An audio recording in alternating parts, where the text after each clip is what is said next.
Issue 104.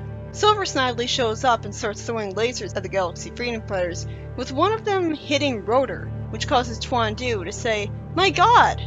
Silver Snidely then calls Talon a freak of nature because he's a villain, and grabs him by the tail, throwing him, and just when he attacks Mr. Omniscient, this Sonic manages to get him swept up by a tornado caused by super speed, and he then hits him with a psychokinetic blast. Hawk leaves everyone in the dust, telling them to hurry, and it's explained that he's a super antisocial type, always taking off on his own without telling them anything, like Sonic would. And they aren't suspicious of him betraying them? They all go into the spaceship, and after it turns out that Hawk is headed for the outermost edge of the solar system, Salita implies that maybe she used to be dating this guy, saying that she's the former cohabitant of the Cosmic Hawk body shell. And this causes this Sonic to think that he'd better reconsider getting involved with her because she's got a lot of baggage. Just from having one bad taste in boyfriends? Twandu asks how all this relates to Silver Snidely's attack, and Silver Snidely, who's still alive, says that they'll find out before they all perish, while replying to what Antoine said, as if he could telepathically hear what he was saying from that far away. It turns out that Robolactus is a roboticized, gigantic descendant of Robotnik, who, for no reason, as they didn't bother to give him a backstory or fruit an excuse, drains planets of their life force to satisfy his hunger, which they programmed him with for some reason. Actually, that reminds me of the motivation of the Robotnik in that silly story Tales of Sonic made up when the other one was sick, which also involved spaceship freedom fighters. So I guess that's us finally getting to see a story like that. Salita asks where her dock chips are, and Bunny says that she thought those were corn chips. How? Shouldn't she have noticed they weren't made of metal and stopped after trying to take a bite of even one? This is a joke that doesn't work, because it doesn't make any sense.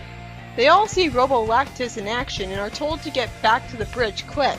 It's revealed that he's about to destroy Salita's home, although she just said that all of her people there are gone, and she lives on the spaceship anyways. So one, there should be no people there to give him life force, and he should probably know that. And two, why should she care? This version of Sonic makes a plan that some of them will go help slow Robolactus down, while him and a few others will go bring weapons to use on him. And naturally they have to put on spacesuits before they leave. I like that they remember to make them do that. After Robolactus swats away the heroes attacking him, this Sonic decides that they should change tactics and disable his planet juicer, and Rotor somehow hears him from outside the spaceship and does what he's told. Rotor 27 is then knocked out into deep space, and after this Sonic says he'll never be able to breathe in deep space if he tries to run after him with his super speed.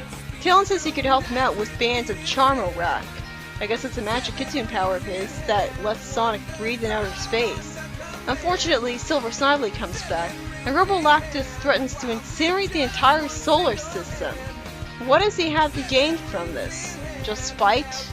He's immediately really annoyed at Silver Snidely growing to his size and saying that they should leave this area because they have bigger fish to fry. Why did they program him to be able to grow to his size if he's not really allowed to? Somehow, this Sonic says that he thinks he knows, Sonic knowing something for no reason again, and wonders if Robolactus will take the bait. Silver Snidely explains that the planets in this solar system are not very rich in nutrients, naturally, since there's nobody left on them. Then he says that the Shark People's planet is better for them, and fortunately the Spring Fighters are all grateful for this, saying they deserved it, instead of being idiots and wanting to save them. And the story ends after Twandu says, "Good riddance," just like I did to these guys. There was nothing inherently wrong with them, well aside from the fact that I'm sure their life story would be extremely repetitive, since literally all that happens to them is Robolactus tries to destroy a planet we're given no reason to care about, and they stop him. Other than that, they have the same personalities as the Freedom Fighters we know, so they're just as distinct and likable as them. But same, that's the thing. It'd be more interesting if they had totally different personalities.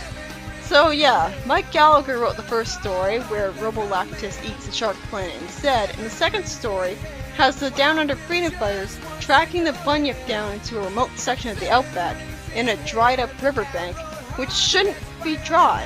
One of them complains about a stench. Apparently, according to the hippie, no one has ever seen a true bunyip, since anyone who sees it doesn't live to tell a tale. Couldn't people just put up security cameras? Well, it'd be costly. After it's revealed that the bunyip is an extinct dinosaur, it rises up and grabs the platypus, and this leads to the kangaroo shooting it in the face with a laser, while the hippie is annoyingly still yammering on about what he knows about the bunyip in a dreamlike trance that's totally not from drugs. After the kangaroo gets grabbed instead, Guru snaps out of it, seeing Barbie get grabbed too after a tree had fallen, smacking the bunyip in the face. Then after they all seem to sink into the water, Guru sees a giant dam, and unfortunately the story ends right then and there. The entire issue was written by Mike Gallagher. And the second story, since I already summarized the first one, is about the Down Under freedom fighters getting dragged underwater by the bunyip and the hippie guy discovering a dam. That's about it. I still don't really care about these guys. Honestly, I'd be fine if Barbie Koala was the only one who survived all of them. At least I like her design. And her claw powers. I feel like if they didn't waste so much time on the bunyip attacking and just had it drag them all underwater right away, we could have ended the story arc in 2 issues instead of 1, but instead, padding. I'd like to point out that this issue and the previous issue were both by Mike Gallagher, one of the best writers in the comics from the very beginning. With all the complaining about Ken Pender as being the worstest writer ever, you'd think this issue's story arc would have been written by him. I'm just glad we're going back to the Prime Dimension for the next issue. I mean, if you're gonna have a story arc in another dimension, I'd rather it be the anti-Mobius, fleshing the evil twins out more to make them deeper characters. But instead we were stuck in post-apocalyptic depressing Bill.